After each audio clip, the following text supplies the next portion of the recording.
પ્રથમ દલિતો માટે અને પછાત વર્ગો માટે બહેનો બાળકો માટે સ્કૂલ શરૂ કરવાની ભણવાની વ્યવસ્થા કરી આખા મહારાષ્ટ્રમાંથી બ્રાહ્મણોએ રાજીનામું આપી દીધા કે અમે આ અછૂત લોકોને ના ભણાવીએ। ત્યારે કહેવાય યુપીમાંથી બધા મુસ્લિમ શિક્ષકો આવ્યા અને કીધું અમે પણ ભણાવીશું, બીજા કોઈ ના ભણાવે તો કાંઈ નહીં, પણ અમે આ પછાત વર્ગના લોકોને અછૂત વર્ગના લોકોને ભણાવીશું। તો આ બધા ઉપકારો આપણે છે, આપણી ઉપર મુસ્લિમ સમાજના છે। ત્યારે ઇતિહાસ બદલવાની કોશિશ થઈ રહી છે, નફરતી ભાષણો થાય છે, ખોટો ઇતિહાસ બતાવવામાં આવે છે અને તમને મને હામાં લાવી દેવાની કોશિશ કરવામાં આવે છે। એવા લોકોને ખાસ ઓળખવાની જરૂર છે।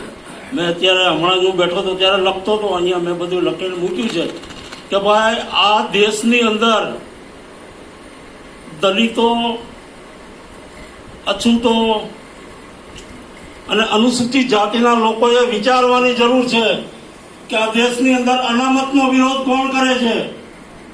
તમને મને લગ્ન પ્રસંગે ઘોડા ઉપર બેસવા કોણ નથી દેતા, બેસે છે તો કોણ ઉતારી મૂકે છે, તમારી મારી સાથે આભડછેડ કોણ પાડે છે, તમારી મારી ઉપર એટ્રોસિટી કોણ કરે છે, તમારા મારા રક્ષણ માટે એટ્રોસિટી એક્ટનો વિરોધ કોણ કરે છે। બરાબર, આ બધા મુદ્દા છે કે આપણે આપણા દુશ્મનને ઓળખવાની જરૂર છે। કોણ છે આપણો દુશ્મન? બરાબર, જે લોકો તમારા મારા દુઃખમાં સહભાગી થાય છે।